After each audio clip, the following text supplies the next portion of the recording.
So as real estate agents, you're helping people. Perhaps it's probably the second, or if not the largest investment of a lifetime. And we tend to kind of rush through the whole process. So it's all about setting expectations. Like if you have children, you expect your kids to do well in school, right? You try to set expectations with your children and whatnot. So why not do the same thing in business? Set expectations so that somebody who's buying a house, especially a first-time home buyer, doesn't expect the house to be brand new. So if it's a 35-year-old house, make sure you understand there's going to be things wrong with it. You're not buying a brand new house. So those are the things you have to set the expectations at. There's a handout I gave you. I'm not going to go through all of it right now. I'll just some of the highlights. Things that a seller needs to understand is like if you have an outdated bathroom and kitchen, you're not going to get the same amount that your neighbor down the street got because they updated theirs a couple years ago. Depreciation things happen. Roofs, anything less than 3 years, they're going to, you can't get top dollar for the house if your roof is less than got less than 3 years left on it. Is it 5 now? Oh Lord, man. Yeah, I got to chop down one of these trees. Helping the seller. So why would you put something on the market if you don't know what's wrong with it? For instance, how many of you would give me $5 for this box? I should maybe go behind. $25 for this box. You don't even know what's in it, right? So why would you pay me $25 for a $1.50 box? Well, let's just see what else might be in here. Oh, got another box for $100. What'd you give me for that box? You give me $100 for that box? Look, you could have got, for $25, you could have got a pail. Well, uh-oh, you got another box. The price went up, but it's smaller. Maybe there's a gold diamond in there, who knows? The point is, would you pay me for something you can't see what it is? So when a buyer comes into a house, they haven't seen it before, there's no inspection report done, so you're basically saying, I want you to pay top dollar for something that you have no idea what's wrong with this house. And then, so you get your inspection, and then lo and behold, you got 10 days to figure all this crap out, and then there's so many things to be fixed that some of them don't matter, some of them do matter. The thing is that you're scaring the buyer away. So I've got a little, and again, I'm not going to go through all this, but you guys can look at it. I got this thing I put together. At the minimum, I would get a 4-point inspection because if they're going to do financing, they're not going to get insurance without that being done. So another box.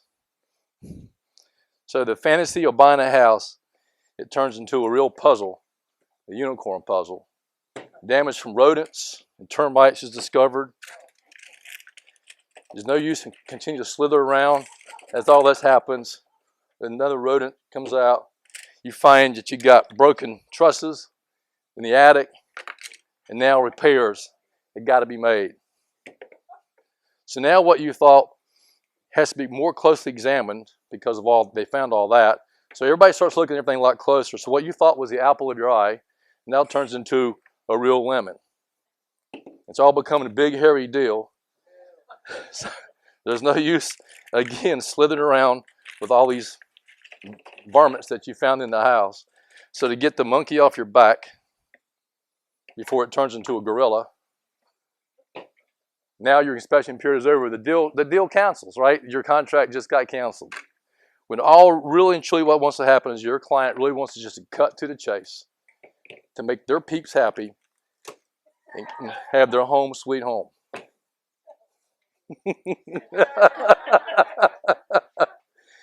So again, why would you expect people to pay top dollar if they don't know what's inside that box? Get an inspection. Tell your seller if you want to sell this thing quicker and at a higher price, get it inspected so you can have time to get things done right. Certain things are just not going, the buyers are not going to accept it. So you got to get an electrician or a plumber in there, a roofer or whatever, a carpenter, a painter, and everybody's very busy. So we can't just jump up and go do it the next day. So don't let your deal die because of small stuff that's easily fixed. So you may got any questions?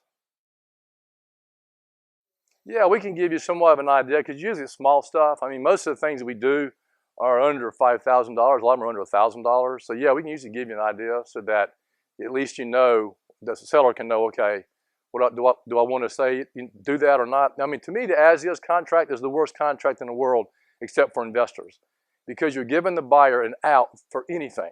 They find one little bug down in the crawl space, they can say, all right, not buying this house because you got snakes.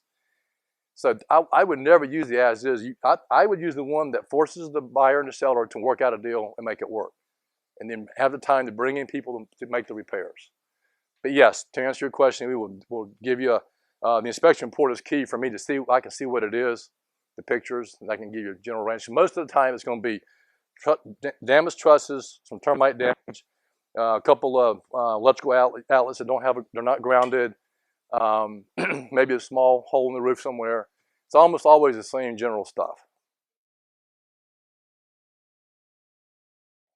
No, a repair like that, they don't require a permit. Now, if there's like half the roof is collapsed or something, then yes. Especially if you have a whole bunch of them that are like this, that are broken in half. Usually they're just eaten up with termites, and we just sister on another member to make it stronger. And if you go to an engineer, that's exactly what they'll tell you to do. So nothing I do was not without advice from engineers based on past experience. So, anybody else? Yes, ma'am.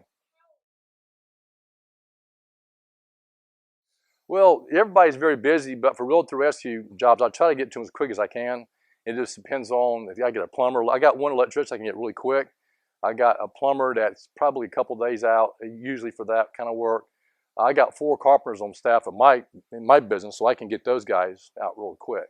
Roofer is going to be a little bit longer, but sometimes for a small repair, they'll come out. Real estate deals fall through for very small issues, and I've seen a lot of them. I know you guys have too. There's nothing worse than a deal to fall through over $1,000 repair bill. It's just crazy. If you want the house, I tell people, if you want the house, buy it. Now there's only been twice, I think, in 12 years where I told somebody, don't buy this house. It's in such bad shape. There were such bad structural issues. I said, walk away. But other than that, I'm pretty much able to either fix it or talk the buyer into buying the house. Anybody else? Is that Rachel Sartain? Oh my gosh. Haven't seen you forever. All right. Well, thank you for your time. And if you have any questions, you can hit me up after this. Thanks a lot.